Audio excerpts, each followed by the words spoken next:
Madame la vice-présidente, messieurs, bonjour.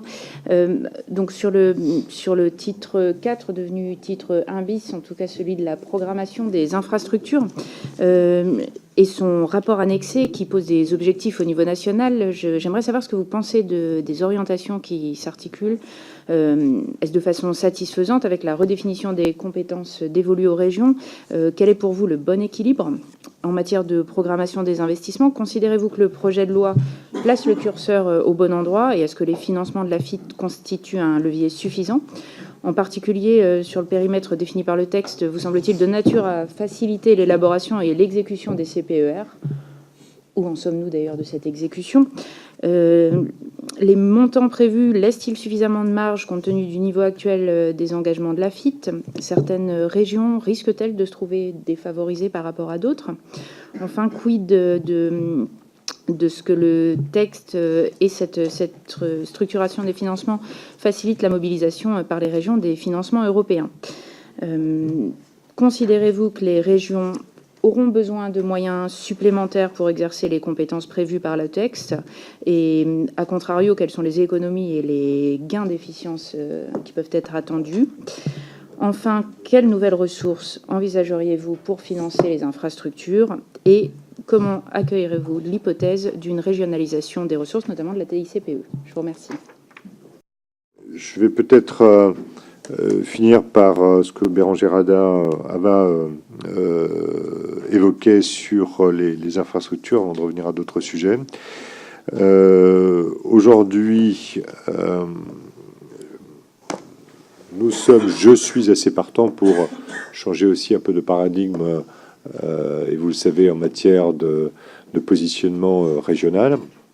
Je fais partie, en tout cas à la tête de la région Grand Est, de ceux qui défendent le fait que la compétence transport puisse être déléguée sur un certain nombre d'éléments à la région. Ça peut être par exemple sur les routes nationales non concédées, ça peut être sur de la maîtrise d'ouvrage autoroutière. Et donc c'est vraiment à la fois un portage et un financement différent qu'il faut savoir inventer. Nous sommes même aujourd'hui dans une discussion, et nous avons fait cette proposition en tout cas à la ministre, de sortir peut-être du CPER en termes d'infrastructure et de dire si d'infrastructure et d'ingénierie financière avec l'État, puisque sur une période de 10 ans, on se rend compte que finalement l'État, d'année en année, verse à peu près la même chose. Donc, dis-le et ayons un pacte financier à l'échelle de ces 10 ans. Nous prenons, nous, en charge, y compris le risque éventuellement d'un dépassement d'opération, mais au moins sur 10 ans, on n'est pas dans une négociation annuelle qui, avec l'État, dit là tu peux faire, là tu peux pas faire, mais on a une vision sur le moyen long terme qui est intéressante, qui nous permet de nous projeter et qui permet aussi de dire à nos concitoyens voilà où nous en sommes, et pas dans des situations qui aujourd'hui sont quand même assez ubuesques, puisque nous en venons sur des pans entiers du CPER à avancer l'argent à l'État.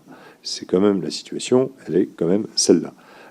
Je crois qu'il faut le dire, et c'est entre autres le cas, par exemple, sur l'électrification de la ligne 4, où malgré les engagements écrits de l'État, aujourd'hui, nous avons un État qui s'est désengagé en dernière minute, et nous avançons l'argent sur une période de 2 ans avant d'être remboursé de régions, de départements et des intercommunalités pour...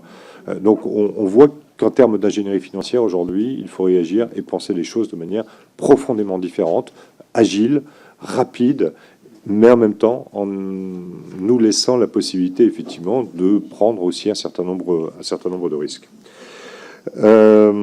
Sur les financements des infrastructures telles que la loi aujourd'hui les prévoit, je pense qu'elles sont nettement insuffisantes, pas pour les régions, mais par rapport aux prévisions.